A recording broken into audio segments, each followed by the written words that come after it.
Young Georg von Hobenthaler was renowned as a good-looking ladies' man around the European aristocratic set. He escorted many a wealthy young debutante to their coming-out galas. He introduced many of them to the pleasure of his romantic overtures. Many a young girl became a woman under his charming tutelage.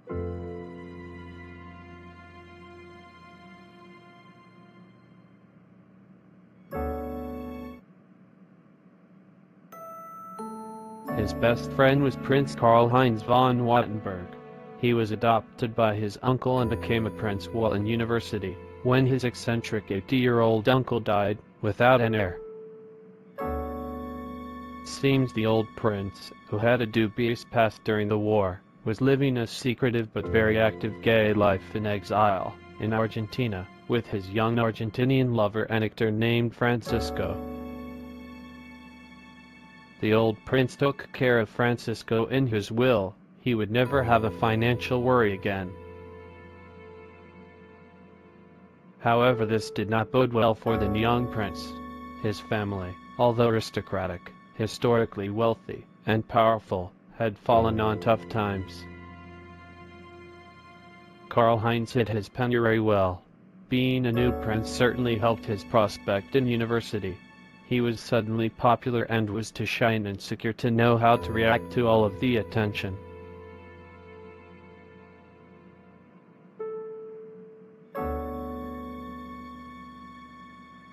You are not only my roommate, but you are my very best friend. Dear Georg, I am also your hero, your wingman, and your mentor in the ways of women.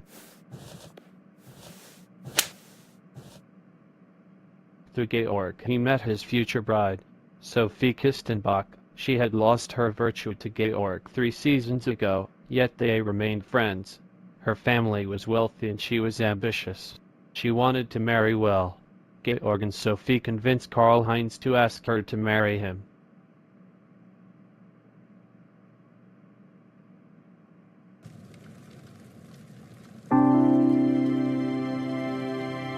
Georg was engaged to Elisabeth Riedelstein. She was a landed gentry in her own right, but in the European aristocracy her family was German and was of a lower social status, although obscenely wealthy.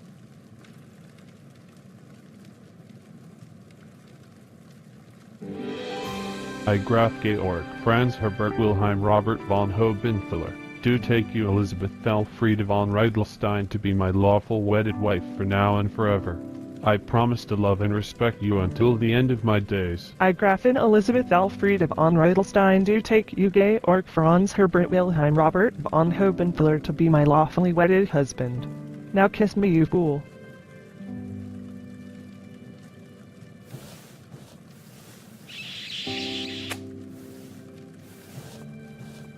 A year later we had a daughter, Gräfin Maria Theresia Elisabeth Sophia von Hobenthaler Riedelstein, who we called Therri. The year of Therri's birth, Karl Heinz von Wattenberg and Sophia Bach had the wedding of the season. 1 month before the wedding they held a ball to celebrate their coming nuptials.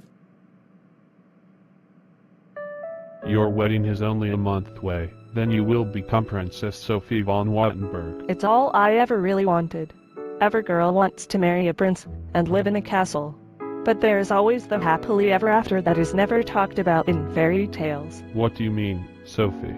I know I should be more excited. But Georg, you know Karl Heinz. He is so dull, so boring. Oh yes, that he is. I have to pinch myself and bite my tongue to keep from saying something stupid to him like shut the fuck up. And of course he is too much of a gentleman to ever make an improper pass at me. He gets flustered when I try to be nice and hold his hand or give him a peck on the cheek. My God, a girl could go crazy for lack of some carnal pleasure. He wants to wait for our wedding night. You know he has not really ever had sex with a girl. I'm not even sure has had sex with himself. Your priest has had more experience than poor Karl Heinz. I've tried to set him up. I even hired a professional one weekend in Amsterdam. He talked to her about astronomy for his full hour. Astronomy, not even astrology. I gave up. Exactly what I am talking about. But Sophie, you knew what you were getting into. I know. It is just that, well, I would not mind one more little jump in the hay before I take this plunge into tidal tedium. You know I'd be happy to help you out. I was hoping you would say that. And 8 months later at the maternity ward of the AKH hospital in Vienna. Sophie, I am so happy. We have everything now. Title, money, a male heir. We are living the dream. I am happy that you are so happy. Have you seen the baby? He looks just like you. Thank goodness. Yes, thank goodness. Ha, are you jealous, old boy? I finally topped you. I finally got something you don't. I finally did something better than you. My first child is a boy. You only have your daughter. I have someone to carry on the Wattenberg name. I have a beautiful wife, a son, money and position. I'm on top of the world. Yes, Karl Heinz, it seems so. I'm envious, I admit. Can I see Sophie? Is she doing okay? Oh yeah, she's fine. Came through like a thoroughbred. Go say hi. I will say hi to Elizabeth.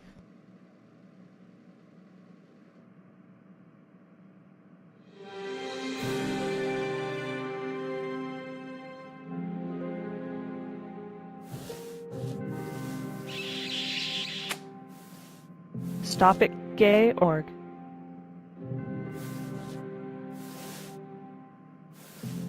I mean, stop it.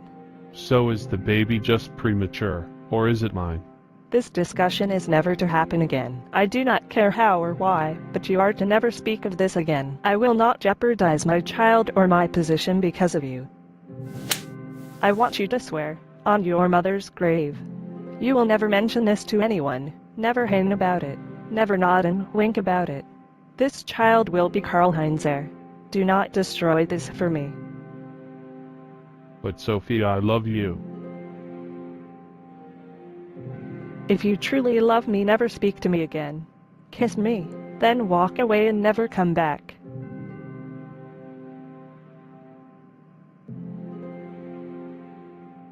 It was all a terrible mistake and I will spend a lifetime trying to correct it. Sophie, please. Leave Georg. Leave and leave me alone forever. Let's go. Now. But I should say hello to Sophie. No, we are going now. It would be impolite not to say hi. Send flowers and a fucking card. Woman, I said let's go now. Yes, sir. I do not want you to ever to speak to either one of them again. Do you hear me? Swear, never again. Okay, but why? Don't ask, just do what I tell you to do. Can you do that? Yes, Georg.